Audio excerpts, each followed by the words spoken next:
विदर्भात नव्या शैक्षणिक वर्षाला आजपासून सुरुवात झाली। मात्र आज अनेक शाळा बंद ठेवण्यात आल्या। आज शाळांमध्ये विद्यार्थ्यांचा किलबिलाट असायला हवा होता, मात्र आज शाळांमध्ये एकही विद्यार्थी दिसला नाही। राज्य शिक्षण संस्था महामंडळाने सरकारच्या दुर्लक्षाविरोधात आंदोलनात्मक भूमिका घेत आज पहिल्या दिवशी शाळा बंद ठेवल्या। शिक्षण संस्थांच्या मागण्यांकडे सरकार सातत्याने दुर्लक्ष करत असल्याचा आरोप यावेळी करण्यात आला। त्यामुळे विदर्भात काही ठिकाणी शाळांमध्ये विद्यार्थ्यांचा स्वागत उत्सव सुरू असताना दुसरीकडे काही ठिकाणी शाळा बंद पाहायला मिळाल्या।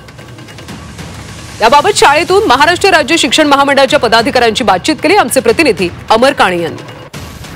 मी आता आहोत ती नागपुरातील दादीबाई देशमुख हिंदू मुलींच्या शाळेत आणि याच पटांगणात खरं तर शाळेचा या सत्रातील पहिला दिवस इथे प्रार्थना सुरू असते।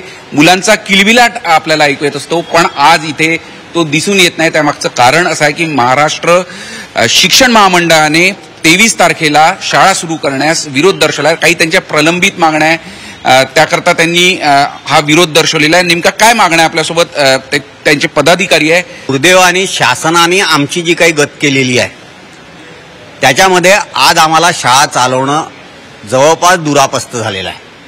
अशा वेळेला आम्ही शासनाला सातत्याने पत्रव्यवहार करतोय। आमच्या या मागण्यांकडे त्यांनी जाणीवपूर्ण दुर्लक्ष करायचं ठरविलेलं आहे। आज शाळांना प्रवेशोत्सव मनवायला त्यांनी सांगितलं आहे, यासाठी खर्च कुठून करायचा हेही सांगितलं नाही।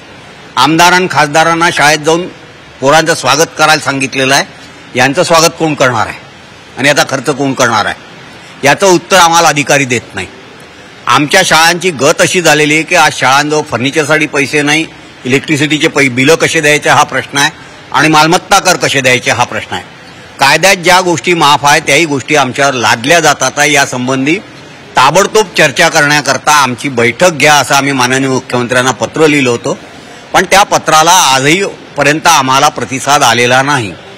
त्यामुळे शासनाचं लक्ष वेधण्याकरता आजचं आमचं हे प्रतिकात्मक आंदोलन होतं। हो, आम्ही पण बंद ठेवलेली आहे। हा एक दिवसाचा संप आहे।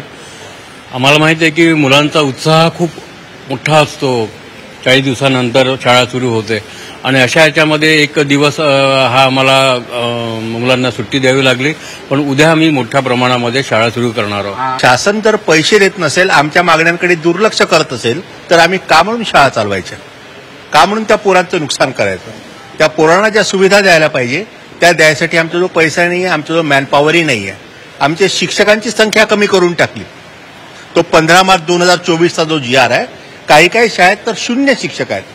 मग 0 शिक्षक असलेल्या शाळांमध्ये पोरांना शिकवायचं कसं? मग कशासाठी शाळा सुरू करायच्या? या मागणीसाठी आम्ही आजचा हा बंद ठेवलेला आहे।